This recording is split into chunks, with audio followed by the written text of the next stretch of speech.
vision, or have another print disability, which makes reading, holding a book, or turning a page difficult or impossible. The content is copyrighted by the respective publishers.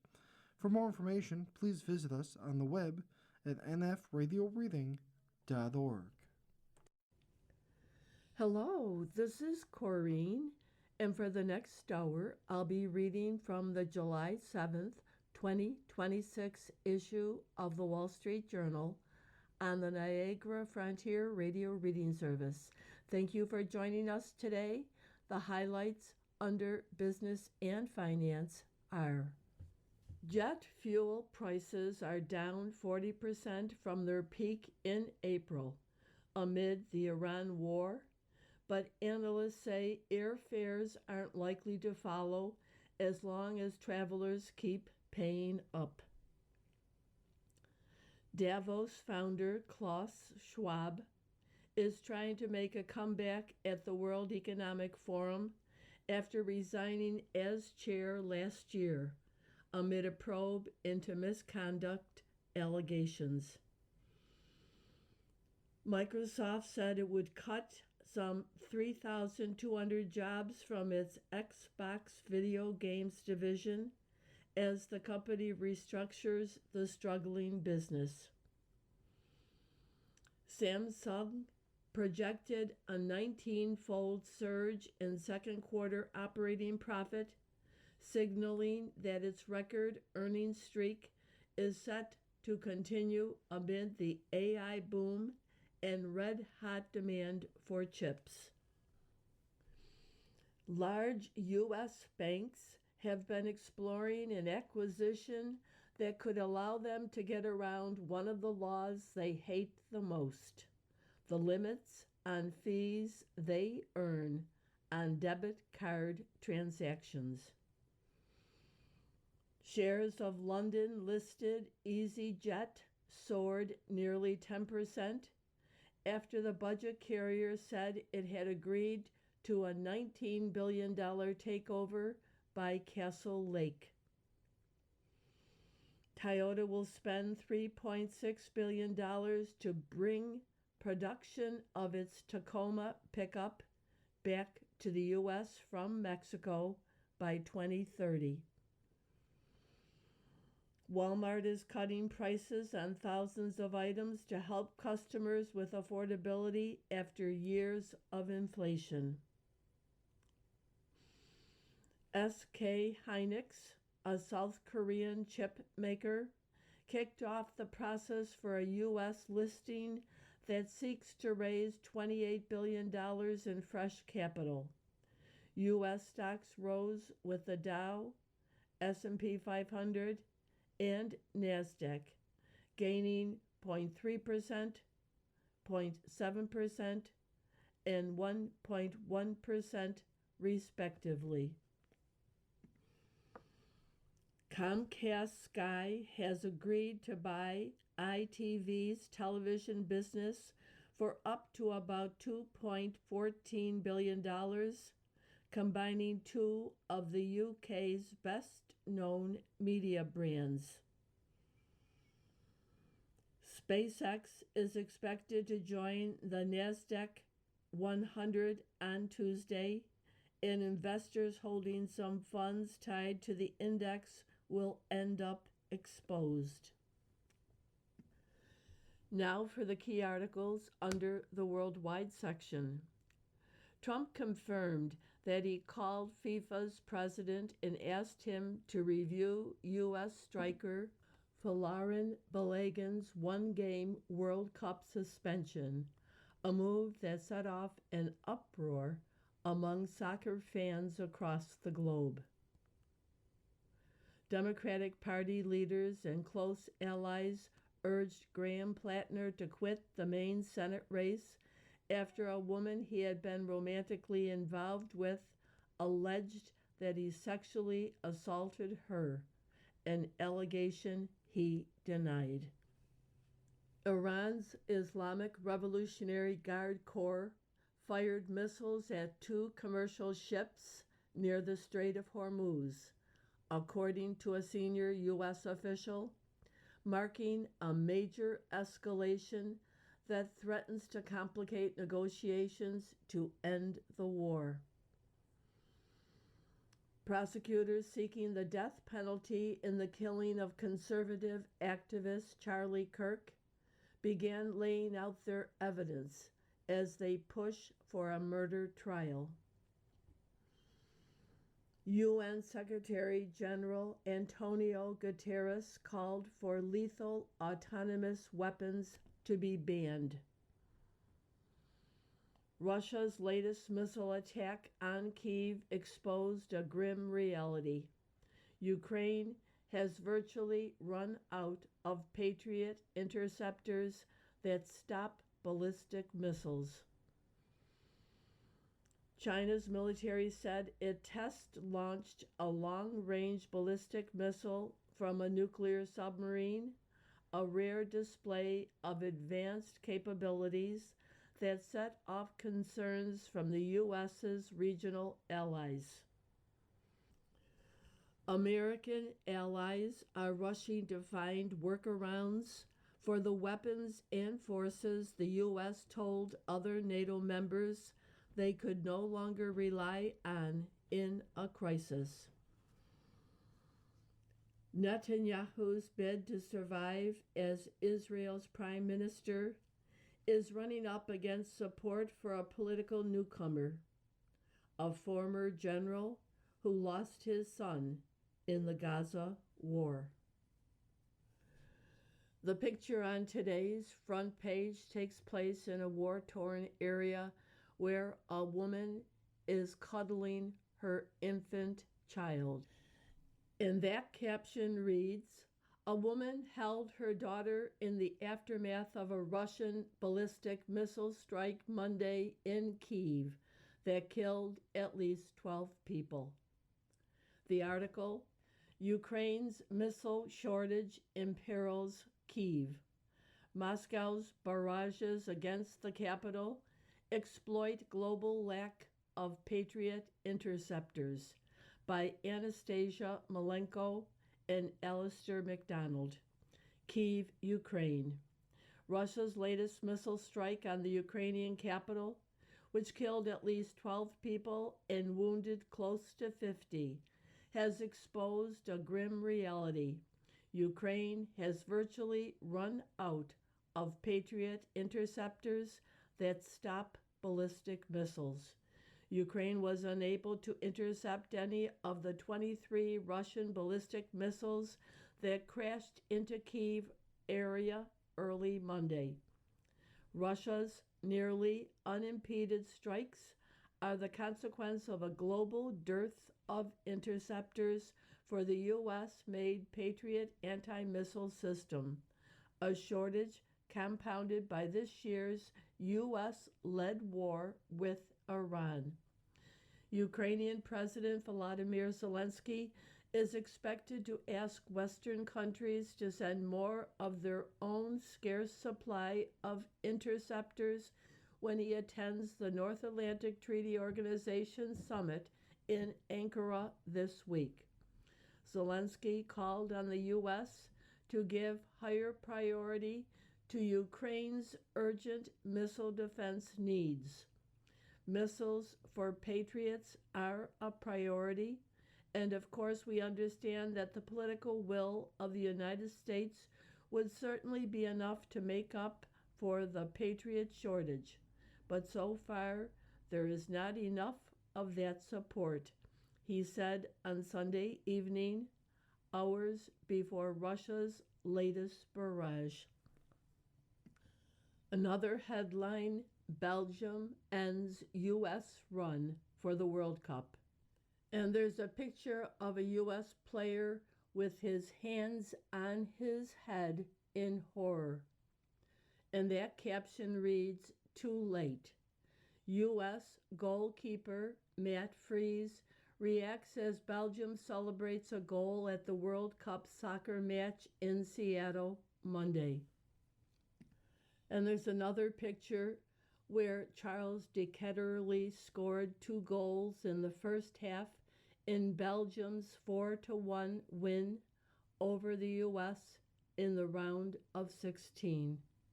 The article, Folarin Balogun returned to the lineup, but he couldn't carry the Americans to the quarterfinals in a 4-1 defeat, by Joshua Robinson and Andrew Beaton, Seattle. The U.S. national team came into this World Cup with every conceivable home advantage. The Americans enjoyed automatic qualification as host. They encountered raucous, star-spangled crowds wherever they went, and when necessary, they could count on a game-changing assist from the Oval Office. Even after presidential intervention helped the team's top scorer back into the lineup, however, the U.S. couldn't overcome its latest challenge on the field, the country of Belgium, the fifth-ranked team in Europe. On Monday evening, the Belgium Red Devils swept into Seattle and brought the American World Cup campaign to an untimely end with a 4-1 defeat in the round of 16.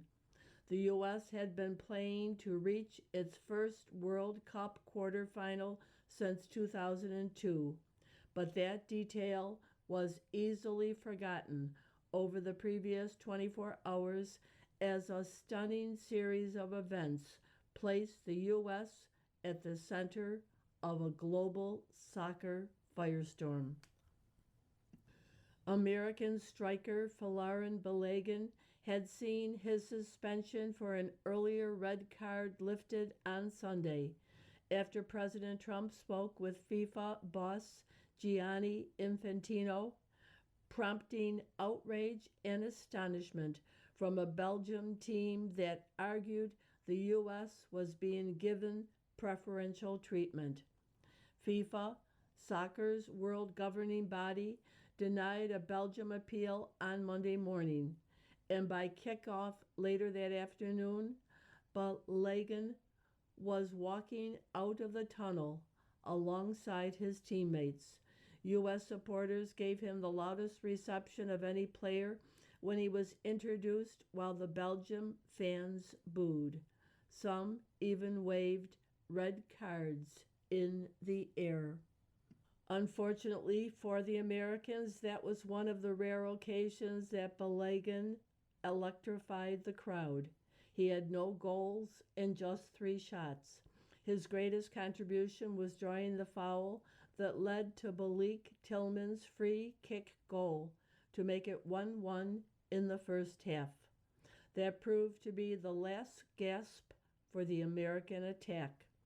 2 minutes after they tied the game, Charles D. Ketterly headed home his second goal of the match to put the Belgians back on top. Other articles from the front page follow. Changing face of war poses new test for military powers. A Ukrainian serviceman at a command center operates a mid-range drone during a flight toward Russian positions. Flexibility is key for drones. AI and cheap missiles upend how battles are waged, by Yaroslav Trofimov. The way wars are fought is changing fast, as new technologies upend military doctrines on everything from procurement to executing operations. But just how radical will this transformation be in years to come? And are the hundreds of billions of dollars being invested by the U.S., its allies, and rivals in new tanks, planes, and warships going to become the equivalent of buying horses and arrows on the eve of machine guns and howitzers? The war between Russia and Ukraine was initially dismissed by many Western military leaders as a conflict that didn't hold many lessons for them, because the U.S. and allies, should they fight, would have air superiority and powerful precision munitions for a quick, devastating blow. The failure of the U.S. and Israel to inflict a strategic defeat on a middle power like Iran after expending a large share of these precision munitions has undermined that notion. Drone centered warfare, with it the accessibility of abundant, cheap precision munitions, is here to stay. So is the spread of other capabilities, such as long range ballistic and cruise missiles, that used to be the preserve of major powers, and even for them were too expensive for mass use. Meanwhile, the development of autonomous systems guided by artificial intelligence heralds an even more momentous turn. In the wars of today, what used to be the safe rear hundreds of miles away from the front line is now contested, be it at U.S. bases in the Persian Gulf or Russian military installations far from Ukraine. The proliferation of cheap sensors has also made any massed maneuver, such as an armed thrust akin to the U.S. assault on Iraq in 2003, much more difficult because any concentration of troops can be spotted quickly and attacked well before reaching the battlefield. In defense ministries and military headquarters around the world, everyone is paying attention and trying to figure out what lessons to draw. The character of warfare is changing fundamentally, said General Carsten Breuer, Germany's chief of defense. Armed forces must be able to adapt faster, integrate new technologies, and learn at speed. If we fail to adapt, we will not be able to prevail. You are listening to a reading of articles and features from the Wall Street Journal on the Niagara Frontier Radio Reading Service. Jet fuel cost drop brings no relief for flyers. Carriers are rushing to bring back flights trimmed during oil's surge. By Allison Sider. Airlines are finally getting some relief at the jet fuel pump. Flyers may not share in the savings, though. Jet fuel prices doubled in the weeks after the Iran war started, and carriers raised fares to keep up. Now fuel prices are down 40% from their peak in April, but analysts say fares aren't likely to follow because travelers keep paying up. Resilient travel demand and restrained supply, especially with the one-time discount leader Spirit Airlines out of the picture, are bolstering airline executives' confidence. I'm actually very bullish that the industry will retain a much higher percent of the fare increases than would be typical historically. Southwest Airlines Chief Executive Bob Jordan said at an investor conference in late May. Obviously, you hate to see somebody go out of business, but with Spirit out of business, I think that helps that environment, he said. Airline shares have been on a tear in recent weeks, trading higher with each downward move in the price of crude oil. Delta Airlines, the industry's profit leader, and United Airlines both hit record highs in late June. American Airlines stock rose more than 30% over the past month. Founder plots return to Davos Forum by Emily Glazer. Klaus Schwab is trying to make a comeback at the World Economic Forum. The 88-year-old founder recently sent letters to board members with a list of demands, legal threats, and a request for an advisory role that would give him a say in appointing the forum's future leadership. according to documents viewed by the Wall Street Journal. Schwab resigned as chair of the forum, which hosts an annual meeting in January in Davos, Switzerland, last year after a public clash with the board for its opening of an investigation into a whistleblower's allegations of misconduct. A journal investigation in 2024 uncovered evidence of a toxic culture at the forum for women and black employees. Schwab denied any wrongdoing.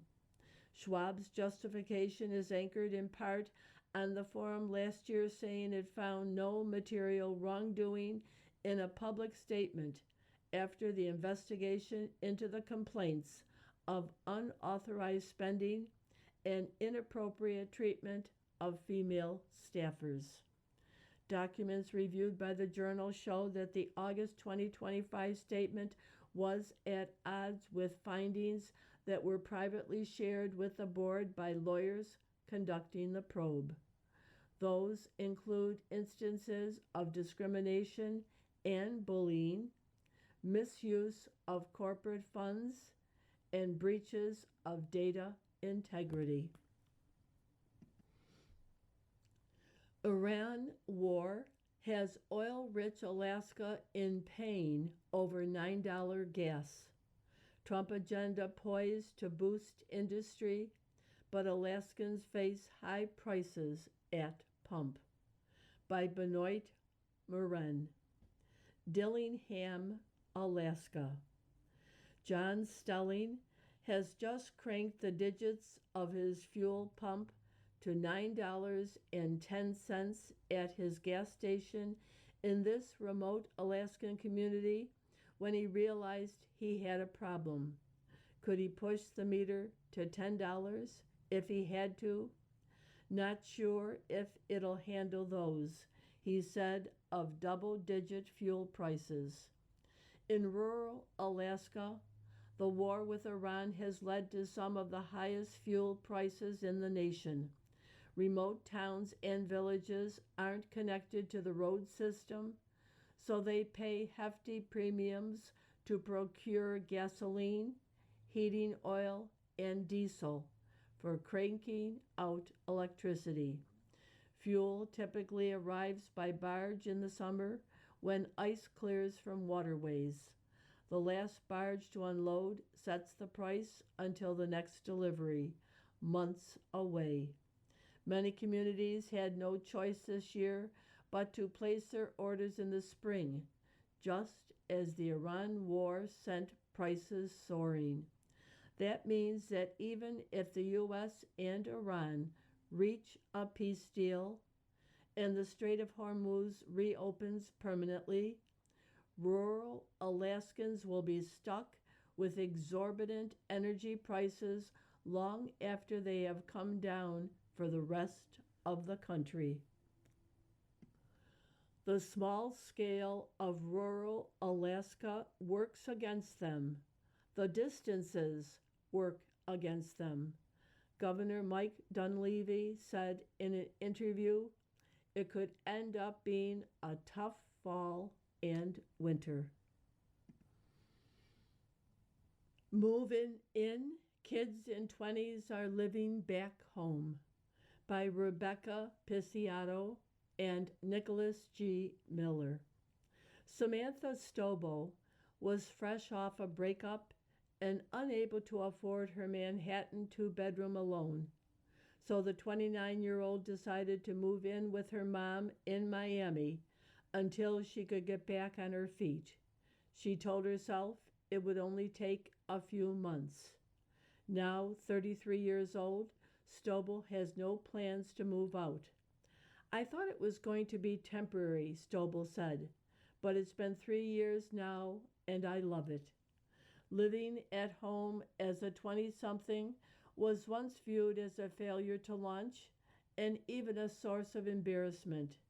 That's no longer the case, as it is now often viewed as a sign of financial prudence and for some, a long-term prospect.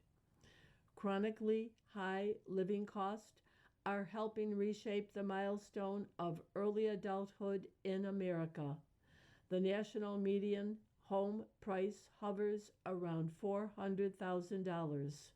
Rents are at record highs in cities across the U.S., and many recent college graduates are saddled with tens of thousands of dollars in student debt.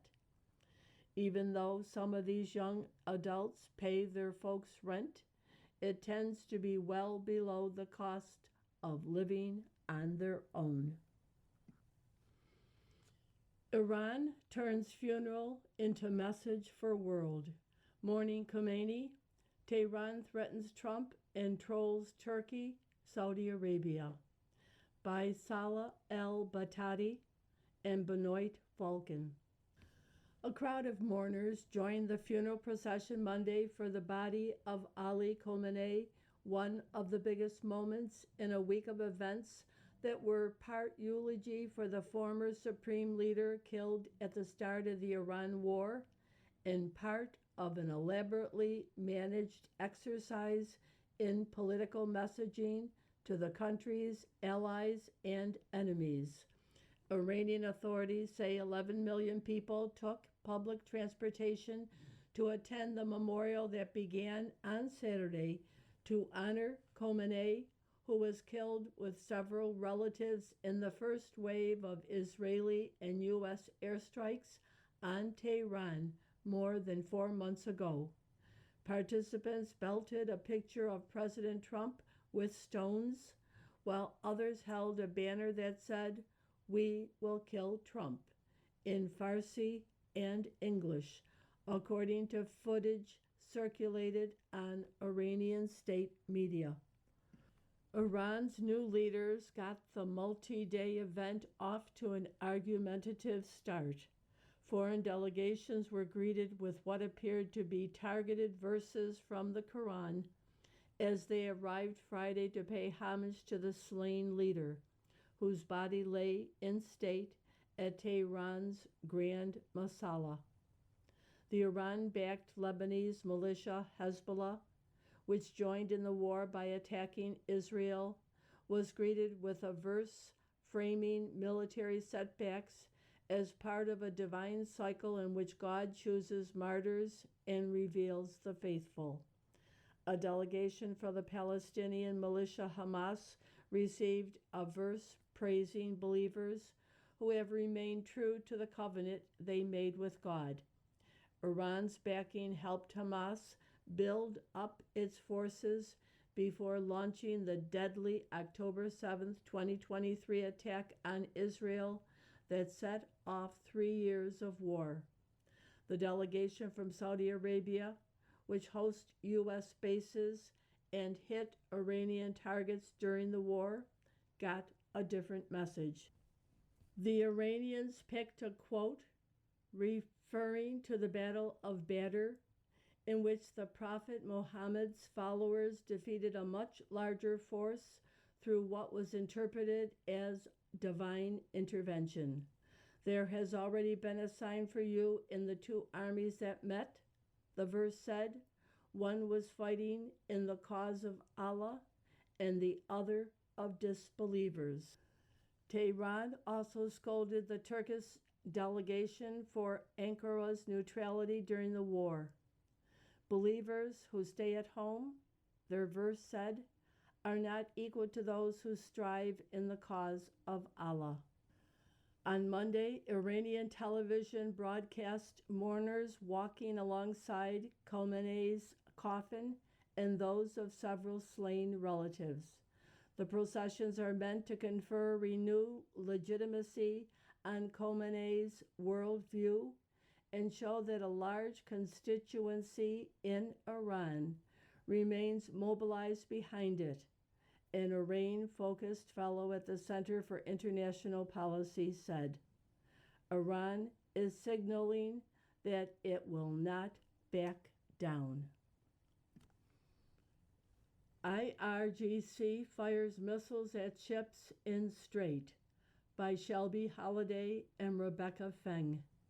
Iran's Islamic Revolutionary Guard Corps fired missiles at two commercial ships near the Strait of Hormuz early Tuesday, according to a senior U.S. official, marking an escalation that threatens to complicate negotiations to end the U.S.-Iran war. Our missiles and drones are ready to fire at you, the Revolutionary Guard warned ships via maritime radio over the weekend, according to a recording shared with the Wall Street Journal. The move to attack ships with missiles amid talks to end the war demonstrates the power wielded by the Revolutionary Guard, which has been at odds with more moderate voices in the Iranian leadership. In Iran, the Revolutionary Guard and those close to it have stood as the greatest obstacle to an agreement, the journal has reported. The U.S. and Iran agreed last month to a 60-day period of negotiations to reach a final agreement. You are listening to a reading of articles and features from the Wall Street Journal on the Niagara Frontier Radio Reading Service. From the opinion pages, America is more than a creed. We're a diverse people, but still a people, not a random aggregation of cosmopolitans. By Walter Russell Mead. The 250th anniversary of the Declaration of Independence found Americans, as usual, arguing about who the real Americans are and what it takes to be one. In the run-up to the celebration, your Global View columnists participated in two events where American identity was at the center of the discussion. One was a conversation with Professor Robert P. George at an event sponsored by the James Madison Program in American Ideals and Institutions at Princeton University. The other was a panel at the Aspen Ideas Festival with Monticello's president, Jane Kamensky, and David French of the New York Times, moderated by NPR's Jen White. At both events, I found myself politely pushing back against assertions that America is best understood as a creedal nation and that the Declaration is the definitive statement of the American creed. The Declaration is a weighty and world-altering document, but America is more complicated than a set of ideas. Whenever somebody tells me that America is a creedal nation, I think back to my own experience growing up in the Carolinas.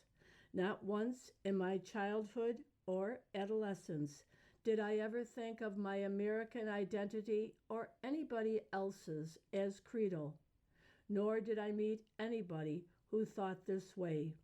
We were Americans not because we believed a set of ideas. We felt American the way Turks feel Turkish and the French feel French. That didn't mean I bought into what some today call heritage American identity. It was obvious even to a child that there was no single American race or ethnicity. The American South in the 1950s might not have been a global melting pot, but black people had been around as long as whites and were as American as anybody else. And somewhere north of Richmond, Virginia, where those mysterious other people called Yankees, very unlike us God-fearing and patriotic Southerners, but Americans all the same. Ricky Ricardo on I Love Lucy had an accent, but Ricky and Lucy were as American as Ozzie and Harriet Nelson. My American homeland was a complicated place with a lot of different kinds of people in it. When supporters of creedal nation theory come at me brandishing copies of the Declaration, I respect their sentiments but maintain my dissent. The Declaration isn't a set of propositions in political science issued by an academic committee. It was issued in the name and by the authority of the good people of these colonies. When, in the course of human events, the Declaration reads, it becomes necessary for one people to dissolve the political bands which have connected them with another. The existence of an American people was as self-evident to the founders as the principles the Declaration enumerates. When it came time to write the Constitution, it was we the people who established it. Since colonial times, the American people has been a tribe of tribes. American and Jewish identity follow similar paths. Judaism has its creeds and values, but the Jewish people are anything but a consensus-minded group of true believers. Homogeneity has never been the point. Arguing over the meaning of Jewish identity is a characteristic element of Jewish culture. Theodor Herzl, founder of modern Zionism, was an atheist who once proposed a mass conversion of Austrian Jews to Catholicism. But Herzl was a Jew all the same. American identity works along the same lines. There are creedal Americans, cultural Americans, Americans who embrace the country's diversity and complexity, and Americans who reject it. There are Americans who care as little for the principles of the Declaration as Herzl did for the Law of Moses, but American identity isn't reducible to political opinions. The whole point of the Civil War was that even after attempting to establish a rival nation based on the negation of the promise of equality in the Declaration, Jefferson Davis remained an American, like it or not. The American people can't be reduced to an ethnic folk bound by ties of blood and soil, nor are we simply a random aggregation of deracinated cosmopolitans connected only by a common adherence to a set of political ideas. We are a people. The mystic chords of memory that Abraham Lincoln invoked in his first inaugural address are real and they matter. 250 years ago, the founders expressed the aspirations of the American people in imperishable language. Today, American flourishing depends on our sense of common peoplehood, on our resolute defense of the ideas and institutions from which so many generations have derived so many blessings, and on the creative tension between these poles of our national life. A pluribus unum, we are one people with many roots. Long may we squabble over the meaning of America. The freedom to differ helps define who we are. Putin may see an opportunity to destroy NATO. Even a small incursion could doom the alliance if it lacks the political will to respond with force. By Gerard Baker. Beyond the familiar human melodrama that will unfold as President Trump meets European leaders at the North Atlantic Treaty Organization Summit in Ankara, Turkey, this week, a question looms. Is Vladimir Putin about to attack a NATO member state? On its face, the idea seems preposterous. In his disastrous war on Ukraine, the Russian military has suffered 1.4 million casualties, a third of them killed in action. His economy is faltering as fuel and labor shortages and higher prices eat into his people's living standards. Enemy drones are reaching deeper into his territory, causing damage and fear in similar proportions. He is mired in a struggle against a country with a population and a military a fraction the size of his own. Since the decision to launch that war has worked out so well, are we seriously being asked to believe that he would attack an alliance with an economy and military many times the size of his own? A month ago, I would have scoffed at the idea, but conversations with multiple senior European political, military, and intelligence figures in the past few weeks suggest to me the possibility is real and rising. For some Americans, including perhaps the president, the idea that Russia may take a shot at some feckless Europeans who have been notably unhelpful with America's military preoccupations in recent months might induce a yawn of indifference or even a smirk of schadenfreude. But the risks of any Russian provocation in Europe for America's global security are profound. Ukraine, a non-NATO member, is one thing. If we failed to respond to Russian aggression against a member of the alliance, NATO would become a dead letter, which is why Mr. Putin might attack. As one intelligence analyst put it to me last week, his inspiration may be Marshal Ferdinand Foch, the general who commanded French forces at the Battle of the Marne in 1914. He famously reported, "My center is yielding, my right is retreating, situation excellent, I am attacking." A sudden show of unexpected force, just as he appears to be reeling from his ill-advised Ukraine war, could be to Mr. Putin's advantage.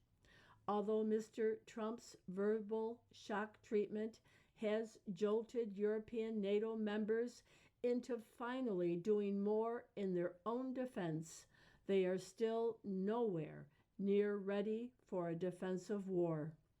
Government officials say it will be at least 5 years before their militaries are close to being capable of replacing U.S. capabilities in Europe. Mr. Trump has 2.5 years left in office. There is no guarantee his successor will have as skeptical an approach to NATO. If Mr. Putin chose the right targets, European leaders suspect Mr. Trump's administration wouldn't come to a NATO country's aid, fatally undermining the credibility of the alliance's collective defense commitment, and with it, NATO's existence, a dream outcome for Mr. Putin. His political needs might also be suited by an attack on NATO. A former British defense official said to me last week, after 4 years of failure and rising popular discontent at home, he desperately needs a military victory. What better way to lift morale than to plant the Russian flag in some NATO field?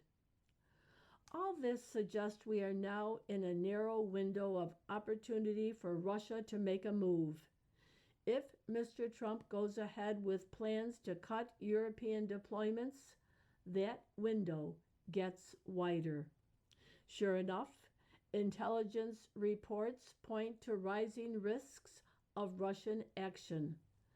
Last week, a Polish news report said U.S. officials had warned Warsaw that Russia may attack the country. In an interview last month, a senior military figure from a NATO nation identified multiple risks, including a Russian seizure of islands in the Baltic and an incursion to assist the Russian minority in Estonia. None of these would amount to a full scale invasion, but each would be enough of a provocation that if NATO failed to respond, its credibility would be in tatters. Is Europe really worth defending with U.S. blood and treasure? Is NATO still an essential strategic interest? I've long sympathized with the argument that a large U.S. commitment to the European theater is an anachronism in our security posture, a throwback to the 20th century geopolitics. China is obviously the biggest threat to U.S. security and leadership. Managing that relationship requires a shift of strategic resources and attention toward the Pacific. The Europeans can and should take care of their own freedom and security. But whether we want it or not, we are in a cold to simmering war with an axis of resistance that runs from Beijing through Tehran to Moscow. The U.S. is still dealing with the fallout of an inconclusive war with Iran that has left us militarily depleted. As we scramble to manage potential opportunistic moves by China's Xi Jinping in the Asia Pacific, Mr. Putin could deal a timely and fatal blow to an already weakened transatlantic alliance. That would be another hammer to the head of Western security and hegemony, and a dramatic enhancement of the power of Russia's alliance with China and our other adversaries. Perhaps all the talk of an imminent Russian attack is merely disinformation from European officials trying to keep President Trump from further weakening NATO. But if you were the American president, would you want to take that risk? You are listening to a reading of articles and features from the Wall Street Journal on the Niagara Frontier Radio Reading Service. Different parties, same folly. On tariffs, executive power, and artificial intelligence, they have the same bad ideas. By Andy Kessler. Comedian Adam Carolla has a routine about how the very wealthy and very poor do the same things. Some printable examples: never eat at an Outback steakhouse, take outdoor showers, have lunch with Bono, drive a maker of car that no longer exist. Annoyingly, it's the same for politicians. They all end up doing the same things. The horseshoe theory has become reality. The left and right, progressives and MAGA, bend around and almost touch. To me, it's more like a teething ring going round and round in a politician's mouth, with government power constantly biting down and inflicting pain on all of us. Or, as M.C. Escher, drawing with everything confusingly connected, I don't like it one bit. Who said this? Today, I'm announcing new tariffs in key sectors of the economy that are going to ensure that our workers are not held back by unfair trade practices. They include a 25% tariff on Chinese steel and aluminum products, a 100% tariff on electric vehicles made in China, a 25% tariff on electric vehicle batteries from China, and a 25% tariff on the critical minerals that make those batteries. Donald Trump? Nope. Joe Biden in May 2024. 11 months later, Tariff Man, Trump declared, effective at midnight, we will impose a 25% tariff on all foreign-made automobiles. Clang goes the horseshoe. Or this: in 2024, Mr. Biden complained of too many corporations in America ripping people off. Price gouging, junk fees, greedflation, shrinkflation. Mr. Trump recently wrote that customers are being gouged and that gasoline prices better start going down a lot faster than what I'm seeing. Same, same. A recent journal headline nailed it. Trump, like Biden, takes aim at big oil. Senator Bernie Sanders wants government to own 50% of artificial intelligence companies. Get in line, Bernie. In June, Vice President J.D. Vance said the president is supportive of the United States owning these big AI companies. OpenAI is considering giving up 5% to Washington. This on top of equity ownership in U.S. Steel, Intel, MP Materials, and that piece of NVIDIA's processor sales to China. Make it stop. Speaking of the vice president, my colleague Alicia Finley had a column in May titled J.D. Vance Courts Sean O'Brien and the Teamsters. What? He's got a lot more pandering to do, as Mr. Biden already declared himself the most pro-union president in American history. Presidential powers were expressly limited by the Constitution, or so we were led to believe. Remember Barack Obama's, "I've got a pen and I've got a phone." Not to be outdone, Mr. Trump last month, channeling Chevy Chase, declared, "I'm the president and you're not." Executive orders aren't laws. Only Congress can pass laws. But that hasn't stopped Democratic and Republican presidents from seizing power. See Mr. Biden's student loan forgiveness and Mr. Trump's birthright ban, both eventually declared illegal. Regulation is another urge presidents can't resist. The Biden administration put limits on AI chip export licenses.